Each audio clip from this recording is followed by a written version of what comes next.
kayo, ang anak ninyo, ang bayan natin ang nakinabang. Sino na nalagay sa alanganin? Ako, pamilya ko, yung buhay nila, gagantay ang mga yawa na yan. Hindi naman ako milyonaryo na may isa akong squad dyan sa likod ng bantay. Ako pa ang napoproblema ngayon.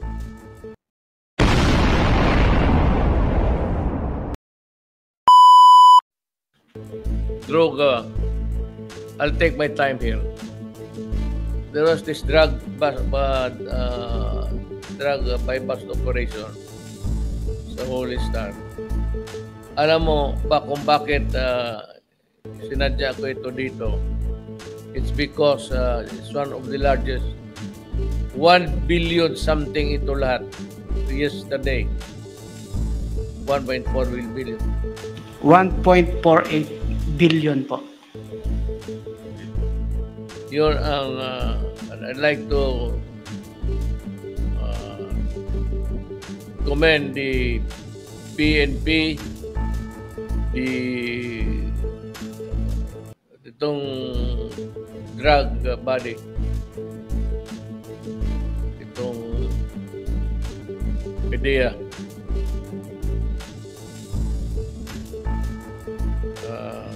Next slide, tingnan natin.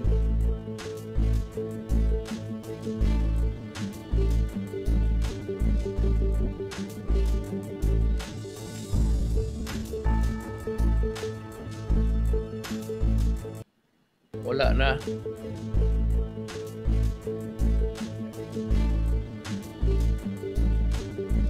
Yan. Kaya yung human rights, sabi nila si Duterte, killer, patay. Kita mo naman ang ginagawa ng mga ulol.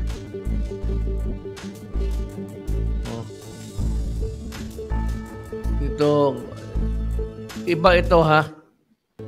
Iba ito, simultaneous raids yan. Kahapon. Iba rin ito. Kita mo yung packaging, iba yung product nila. Ito na yung nahuli. Ganon katindi ang drug situation sa Pilipinas. Kaya,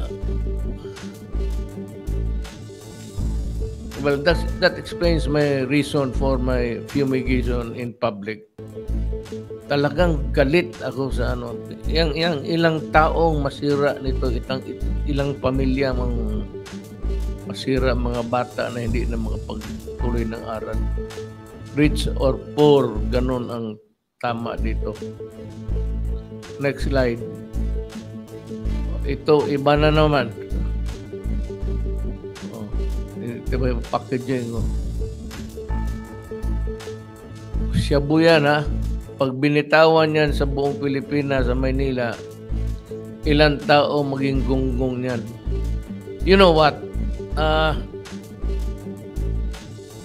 When a person is addicted to drugs and he uses drugs for about a year or two, the immediate consequence, yung pinaka-immediate consequence would really be that his brain will shrink, yung utak liliit.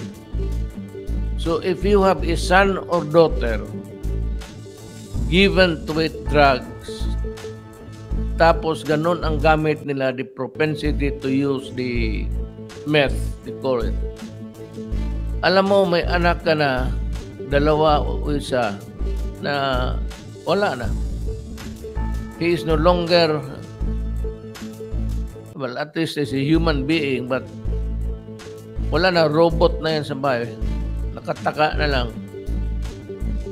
Staring at the, kung ano, tapos, yung mga walang pera, pag sinakyan yung unggoy sa likod, kagatin na yung likod niya.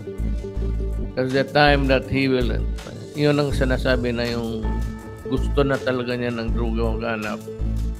Hook or by crook, una pabili niya yung mga bagay-bagay sa pamilya nila, pagkatapos wala na, magnakaw, then eventually mag-hold up, magpatay. At ang problema niyan, pagkatapos ng makahigop ng droga, itong mga animal na to will go on a rampage, killing people, children. Ang pinakano is the vulnerable, the children, yung mga bata na babae na ni-rape, at saka yung mga bata na lalaki at pinapatay, at yung mga babae. So yung vulnerable talaga sa ating society, wala ka naman dyan sa bahay, lahat nagtatrabaho, ang maiwan ang asawa. Look, isipin mo lang kung ano ang magagawa nitong sa utak ng tao, at isipin mo yung mga asawa ninyo, pamilya ninyo, sa gabi na wala ka nagtatrabaho, o asawa mo nag-iisa na yung bahay, nagbabantay ng bahay, nagluluto, naghihintay sa mga anak. Ang problema kasi nitong, anong problema nitong human rights?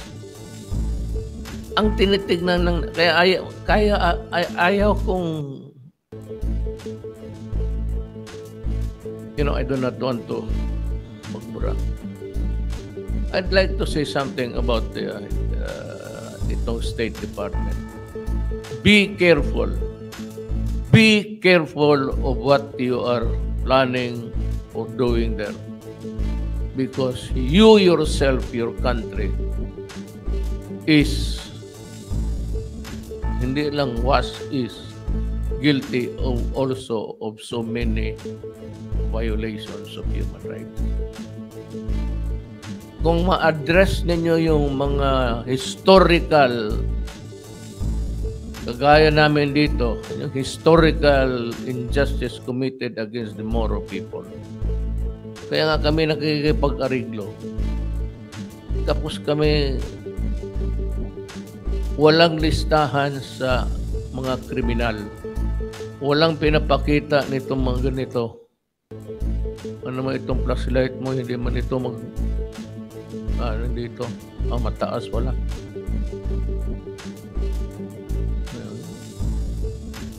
Bakit hindi niya ipakita ito? Anong ginagawa sa tao ng mundo? At yung mga listahan sa mga pinatay, bakit listahan lang sa pinatay na mga kriminal? Sagutin nga ninyo ako dyan. Alam mo, kung gusto talaga ninyo akong, it's over my dead body. Makuha ninyo ako, dalhin niyo ako doon sa Netherlands, patay. You will have a carcass. Hindi ako pupunta doon buhay. Mga ulol. Pero pag nakita ko kayo dito na, unahan ko na kayo. Mga litse kayo. Ito naman human rights. Tama lang gusto ko. Next slide. Oh, ito, Valenzuela. Ito, palagi itong putang inang Valenzuela na ito. By drug operation in front of pato sabihin pa na ito ng itong mga ito sinadya ito parang i-frame up ito. Next slide. Result 16 kilos suspected shabu with an estimated value of the Philippine 108,800,000. May kotse pa ang gago. Inyo na yan. Wala naman. Sino ma-demanda niyo po? Forfeited in favor of the government, mag-amit pa sa mga tao. There should be a proceeding where this matapos ipresenta as evidence, ibigay na kaagad sa pulis. Pulis walang sakyan. Ang sinasabi ko, yung masakit sa akin, yun nagpupunta ng mga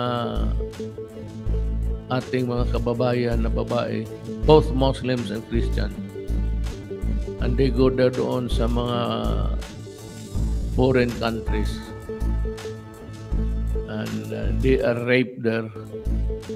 Magpapadala sila ng pera, tinitiis nila yung rape araw-araw para lang makapagdala ng pera. Thinking na nag-aaral yung anak nila, yung pera ginagamit. Hindi nila alam na yung pagod niya, yung katawan niya, nanay niya, ang katawan, ang kapital, para lang magkapera, magpadala na noon, mag-eskwela ka anak, tapos dito pupunta yung pera. Tapos yung tatay maglasing, kaya hiwalay na pag-uwi at wala na ang pamilya. In shambles.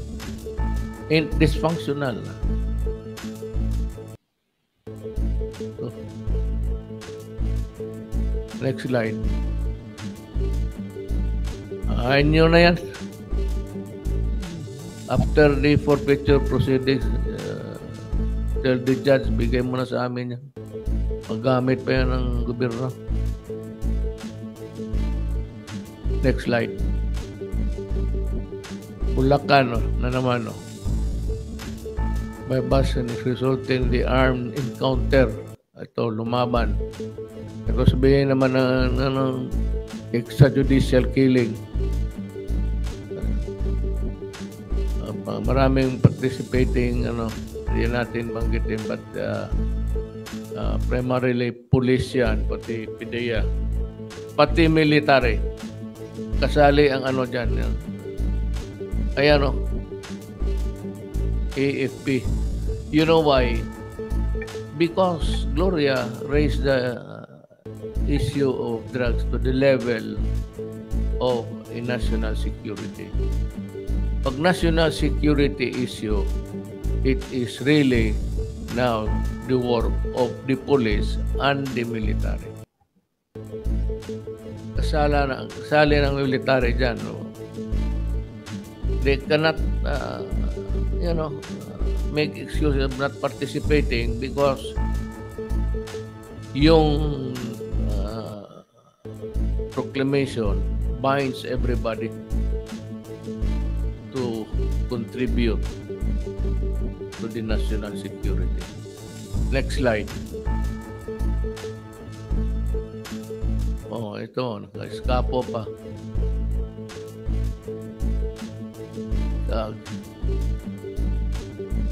Killed during encounter. May namatay pala. Ito, baka sabihin, extrajudicial killing na naman. Next slide.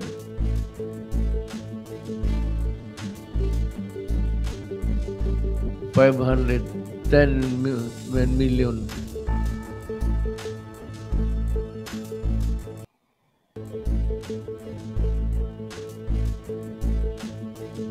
Ito yung nakuha galing sa kanila. Ito, I think this is the gun that kaya manamatay may baril. Sinasabi ko may baril talaga yung mga yan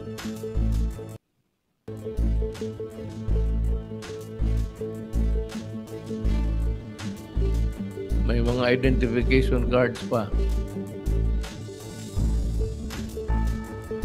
Nokia. Hunwa.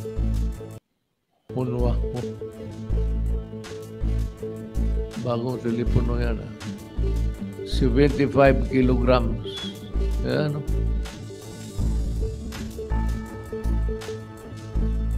Kaya billion kahapon. Next slide. Ayan. Diba?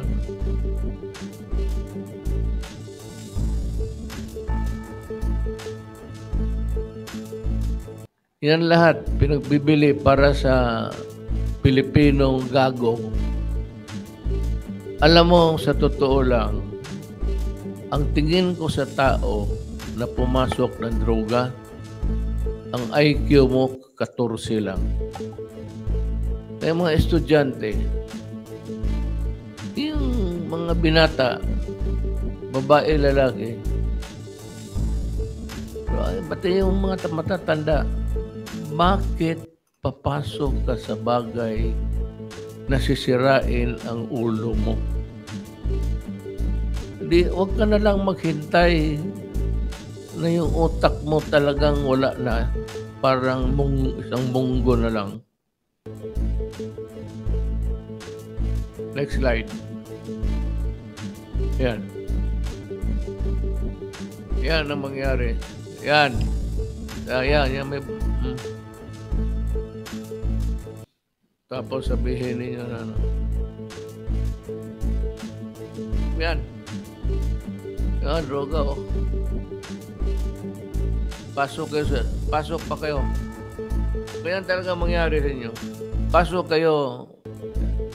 Kung ayaw mo magtrabaho, however humble it may be, yung trabaho mo, bakit mo hindi tanggapin na lang? At yan ang swerte mo. Kasi sa bagay, madali yan. Pag tama niyan in about pag tinamaan ka sa liver, kidney, pancreas, wala na. Diretso. You have about a few seconds of consciousness to realize the folly that you have made in this world.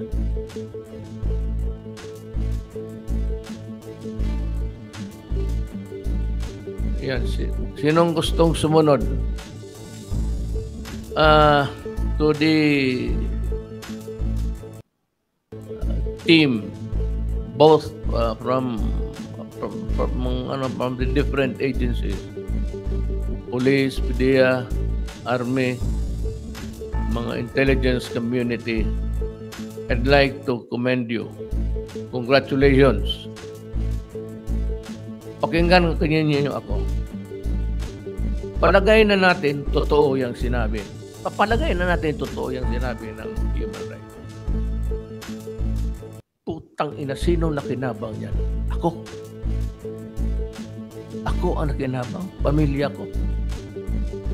Nakinabang sila dyan. Putang ina, mga patay na yan. Sino? Sino nakinabang? Kayo, ang anak ninyo, ang bayan natin, ang nakinabang. Sino nalagay sa alanganin? Ako, pamilya ko, yung buhay nila, gagantay ang mga yawa na yan.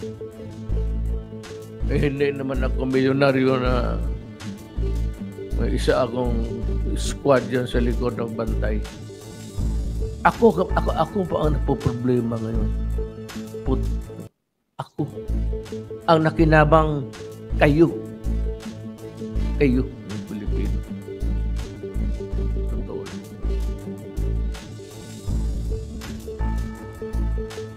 So, yan lang, medyo ano na tayo. We go now to the presentation of reports, at least